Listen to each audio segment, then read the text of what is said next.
बन रहे के चाहिए ठंडी आवत है बड़ी सुंदर चलेंगे कि महफिल में ज़्यादा नहीं सिर्फ मुखरा अंतरा गाएंगे एक दीदी गीत उसके बाद में आप लोग की जो फरमाइश होगी हम बिल्कुल सुनेंगे ठीक है। आई सबसे पहले रानी के दरबार में बाबा के दरबार में दाएं बाएं उतरे रखने पूर्वे पश्चिम में और वह लोग जितना हमारे भाई मित्र बड़े लोग बैठे हैं उपस्थित हैं सभी को आदित्य की तरफ से स्टेज के माध्यम से इनसे चरण जी के प्रणाम हम चाहे एक बार सब लोग ताली बजा के प्यार आशीर्वाद दे बड़ा अच्छा लगा और बहुत बहुत धन्यवाद मैं देना चाहूँगी जेपी भैया को जेपी यादव जी को जिन्होंने मुझे यहाँ आने का मौका दिया आप सब लोग के बीच में कुछ गाने और सुनाने का मुझे मौका मिला तो चलिए बहुत बहुत धन्यवाद जेपी भैया आपको और कमेटी के जितने सदस्य हैं सभी को दिल से धन्यवाद। जय माता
जो कि बहुत नेक दिल इंसान है बहुत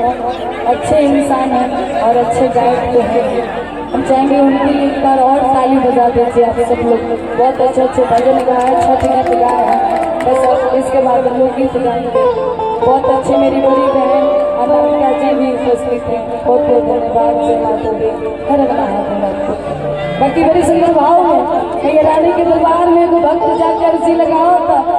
और अर्जी लगा के कहता का कि दरबार तेरा दरबार में एक खास अहमियत रखता है और उसको ऐसा मिल जाता है जो जैसी नीयत रखता है।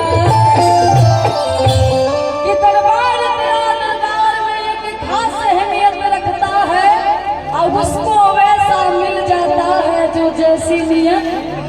रखता है। हम चाहेंगे एक बार सब लोग दोनों हाथ उठाएंगे जो जो माता रानी को मानते होंगे एक बार उठाएंगे दरबार माने तो उसके बाद में बिल्कुल ताली और हाथ ना उठेगा सब लोग उठाइए जो जो मानते होंगे मैया रानी को और एक बार जयकारा लगाएंगे बोलो सच्चा दरबार की